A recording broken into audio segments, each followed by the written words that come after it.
ওয়ালাকাদ বাআসনা ফি কুল্লি উম্মাতির রাসূলান আন ইবুদুল্লাহা ওয়াজতানিবুত তাগুত। আল্লাহ পাক সূরা নাহলে ঘোষণা দিচ্ছেন, অবশ্যই পৃথিবীতে আমি রাসূল প্রেরণ করেছিলাম। বাআসনা ফি কুল্লি উম্মাতির রাসূলা, প্রত্যেকটি জাতির নিকট রাসূল প্রেরণ করেছি। আর তারা দাওয়াত দিয়েছেন দুটো মিশনের। প্রথম মিশনটি ছিল আনি ইবুদুল্লাহ, আল্লাহর গোলামি করো, আল্লাহর দাসত্ব করো, ওয়াজতানিবুত তাগুত, এবং দ্বিতীয় নাম্বার যে বিষয়টি বলেছেন তা হলো তোমরা মানব রচিত যে আইন তাগুতকে অস্বীকার করো। তাগুতকে অস্বীকার করার মানে হলো মানুষ যখন তাগুতকে অস্বীকার করে আল্লাহর গোলামি করবে, ইনিল হুকমু ইল্লা লিল্লাহ, আল্লাহর হুকুম দিয়ে যারা যখন তারা দেশ পরিচালনা করবে, রাষ্ট্র পরিচালনা করবে, সমাজ পরিচালনা করবে, পরিবার পরিচালনা করবে, তখন সেই রাষ্ট্রে শান্তির সুবাতাস বইতে থাকবে। কিন্তু ওয়াজতানিবুত তাগুত, যখন আল্লাহর আইনকে উপেক্ষা করে মানব রচিত আইন দিয়ে যখন রাষ্ট্র পরিচালনা করবে, সেই রাষ্ট্রে সাময়িক কয়েক মিনিটের জন্য বা কয়েক সেকেন্ডের জন্য শান্তি আসতে পারে, স্থায়ী কখনো শান্তি আসতে পারে না। এই জন্যই বলেছেন ওয়াজতানিবুত তাগুত, তোমরা তাগুতকে অস্বীকার করো। আমরা মূল যে বিষয়টি নিয়ে কথা বলতেছিলাম যে তাওহীদের দাওয়াত দিয়েছেন প্রত্যেকটি নবী রাসূল।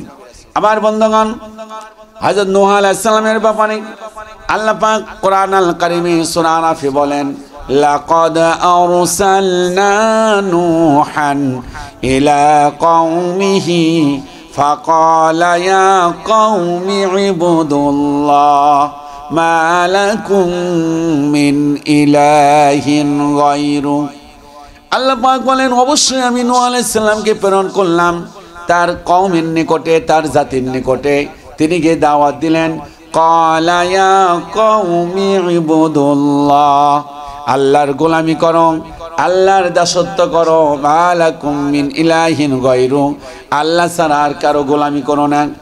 হযরতে হুদ আলাইহিস সালাতু ওয়াস সালামের ব্যাপারে আল্লাহ পাক সূরা আরাফে বলেন, ওয়া ইলা আদিন আখাহুম হুদা, ওয়া ইলা আদিন আখাহুম হুদা, আদ জাতির নিকট হুদ আলাইহিস সালাতু ওয়াস সালামকে প্রেরণ করলাম। ক্বাল, তিনি বললেন, ইয়া কওমি ইবুদুল্লাহ, আল্লাহর গোলামি করো, মা লাকুম মিন ইলাহিন গায়রু, আল্লাহ ছাড়া আর কারো গোলামি করো না। আফালা তাত্তাকুন, তোমরা কি আল্লাহকে ভয় করবে না? আমার বন্ধুগণ, হযরতে সালেহ আলাইহিস সালাতু ওয়াস সালামের ব্যাপারে আল্লাহ পাক একই সূরার ৭৩ নং আয়াতে বলেন, ওয়া ইলা সামুদা আখাহুম সালিহা ক্বালা ইয়া কওমি ইবুদুল্লাহ মা লাকুম মিন ইলাহিন গায়রু। সালেহ আলাইহিস সালাতু ওয়াস সালামের ব্যাপারে আল্লাহ পাক বলেন, আমি সামুদ জাতির প্রতি তাদের ভাই, তাদের ভ্রাতা সালেহ আলাইহিস সালাতু ওয়াস সালামকে প্রেরণ করলাম। তিনি গিয়ে দাওয়াত দিলেন, ক্বালা ইয়া কওম, হে আমার সম্প্রদায়, উবুদুল্লাহ, আল্লাহর গোলামি করো, মা লাকুম মিন ইলাহিন গায়রু, আল্লাহ ছাড়া আর কারো গোলামি করো না। সবাই দাওয়াত দিয়েছেন তাওহীদের।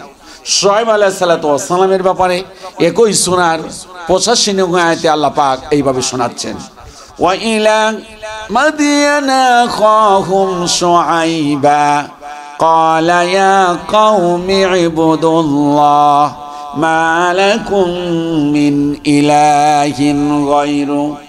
আমি তাদের ভ্রাতা মাদিয়ানবাসীর প্রতি তাদের ভ্রাতা শুআয়ব আলাইহিস সালাতু ওয়াস সালামকে প্রেরণ করলাম। ক্বাল, তিনি বললেন, ইয়া কওম, হে আমার জাতির লোকেরা, হে আমার সম্প্রদায়ের লোকেরা, উবুদুল্লাহ, আল্লাহর গোলামি করো, মা লাকুম মিন ইলাহিন গায়রু, আল্লাহ ছাড়া আর কারো গোলামি করো না। আমার বন্ধুগণ, হযরত ইব্রাহিম আলাইহিস সালাতু ওয়াস সালাম উনিও দাওয়াত দিয়েছেন তাওহীদের। ওনার ব্যাপারে সূরা আম্বিয়ার মধ্যে এসেছে, ওয়া লাকাদ আতাইনা ইব্রাহিমা রুশদাহু মিন ক্বাবলু ওয়া কুননা বিহি আলিমিন। ওয়া লাকাদ, অবশ্যই, আতাইনা ইব্রাহিম, আমি ইব্রাহিম আলাইহিস সালাতু ওয়াস সালামকে প্রেরণ করলাম, আমি তাকে প্রেরণ করলাম।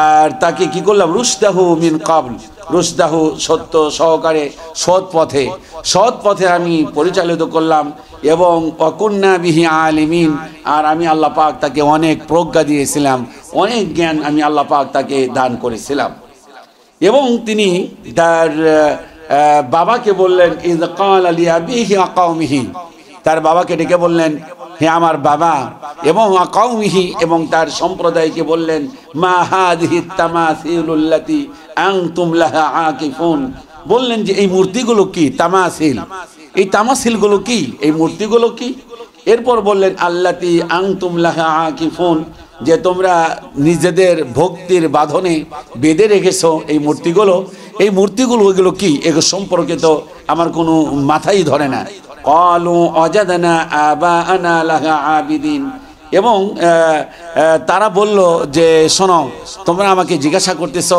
যে এই তামাসিলগুলো কি তার বাবা এবং তার সম্প্রদায় বললেন যে শোনো এগুলো হলো আমাদের পিতৃপুরুষ যারা ছিল তারা এগুলোর ইবাদত করতো ওয়াজাদনা আবাআনা আমাদের বাপ দাদা যারা তারা এগুলোর ইবাদত করতো ক্বালা লাকাদ কুনতুম আনতুম ওয়া আবাউকুম ফি যালালিম মুবিন তিনি স্পষ্টভাবে বললেন যে শোনেন বাবা আমার কওমের লোকেরা আপনারা যে কাজটি করেছেন আমি তো স্পষ্ট আকারে দেখতে পাচ্ছি এটা একটি সুস্পষ্ট ভ্রান্তিতা আপনি ভ্রান্তির মধ্যে বসবাস করে কখনো সৎ পথ খুঁজে পেতে পারেন না হযরত ইব্রাহিম আলাইহিস সালাতু ওয়াস সালাম ঠিক এইভাবে দাওয়াত দিয়েছেন হযরত ঈসা আলাইহিস সালাতু ওয়াস সালাম তিনি দাওয়াত দিয়েছেন ঠিক এইভাবে সূরা আল ইমরানের মধ্যে আল্লাহ পাক এইভাবে শোনাচ্ছেন ইন্নাল্লাহা রাব্বি ওয়া রাব্বুকুম ফা'বুদু হাযা সিরাতুম মুস্তাকিম ইন্নাল্লাহ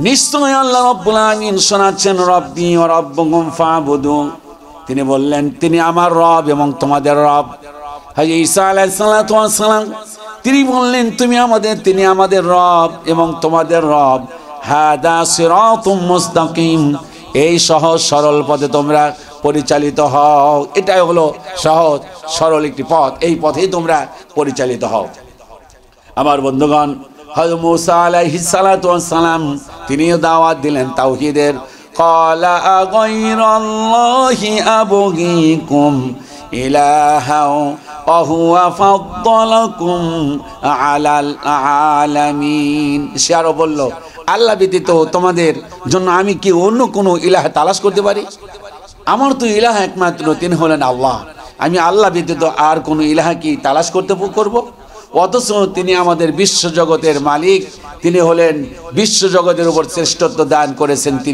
তিনি ব্যতীত আমি আর কোনো ইলাহ খুঁজতে পারি না এইভাবে প্রত্যেকটা নবী রাসূল 25 জন নবীর নাম কোরআন আল কারিমে এসেছে প্রত্যেকটা নবী রাসূল একটি দাওয়াত দিয়েছেন একটি মিশন ছিল সেই মিশনের নামটি ছিল তাওহীদ বা একত্ববাদ সাইয়্যিদনা মুহাম্মদ সাল্লাল্লাহু আলাইহি ওয়াসাল্লাম উনি যখন দাওয়াত দিলেন তখন দাওয়াত দিলেন এইভাবে কুল ইয়া আহলাল কিতাব আহলে কিতাবদেরকে দাওয়াত দিলেন তাআলাও তোমরা সেই দিকে আসো ইলা কালিমাতিন সেই কালেমার দিকে আসো সাওয়াইম বাইনানা ওয়া বাইনাকুম যা হলো তোমাদের মধ্যে এবং আমাদের মধ্যে এবং সমান সমান বিশ্বনবী দাওয়াত দিলেন কুল ইয়া আহলাল কিতাব তাআলাও ইলা কালিমা সেই কালেমার দিকে আসো সেই বাণীর দিকে আসো সাওয়াইম বাইনানা ওয়া বাইনাকুম যা তোমাদের মাঝে এবং আমাদের মাঝে সমান সেগুলো কি আল্লাহ না'বুদা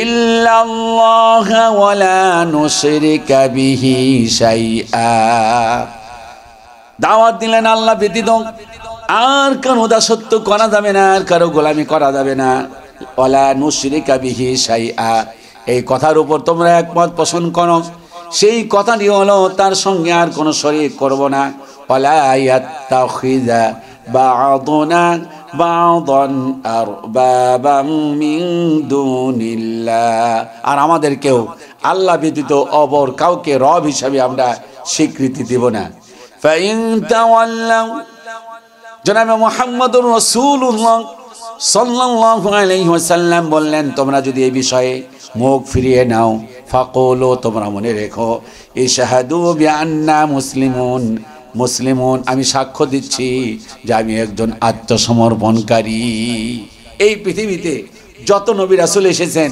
সমস্ত নবী রাসূলের দাওয়াতি মিশন ছিল হলো তাওহীদ বা একত্ববাদ।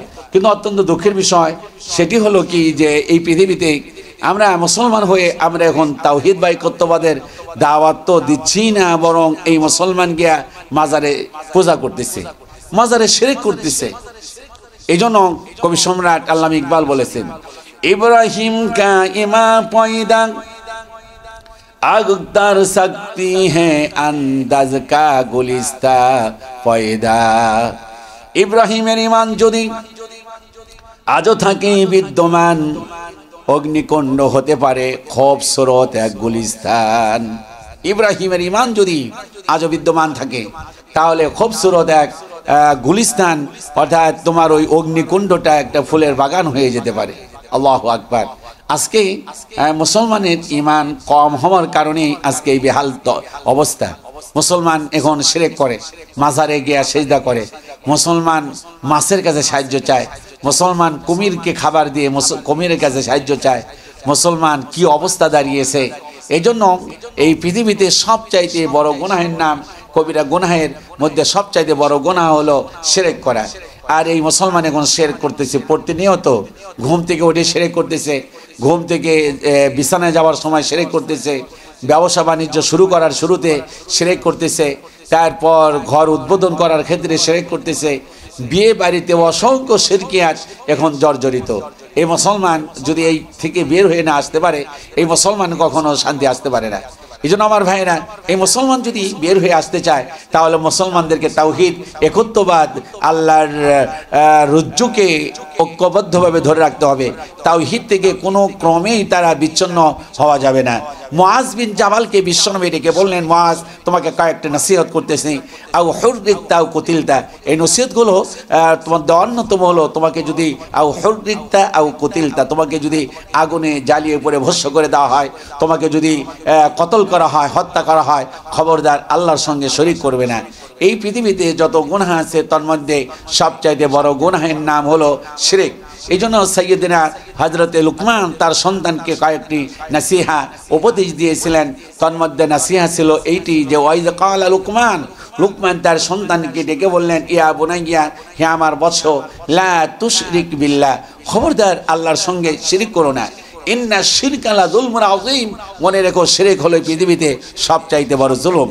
কোরআন আল কারিমে আল্লাহ পাক সূরা লুকমানের মধ্যে ঘোষণা দিচ্ছেন যে তোমার মা বাবা যদি কোনো কাজে প্ররোচিত করে, সব কাজে তুমি করতে পারবা, কিন্তু খবরদার তোমার মা বাবার কথায় কখনো তুমি শিরক করো না। আল্লাহ পাক কোরআন আল কারিম, ওয়া ইন জাহাদাকা আলা আন তুশরিকা বি মা লাইসা লাকা বিহি ইলমুন ফালা তুতিহুমা ওয়া সাহিবহুমা ফিদ দুনিয়া মারুফা। শোনো, মা বাবার সাথে ভালো আচরণ করবা, সুন্দর আচরণ করবা, কিন্তু তোমার মা বাবা যদি তোমাকে প্রচেষ্টা চালায়, ওয়া ইন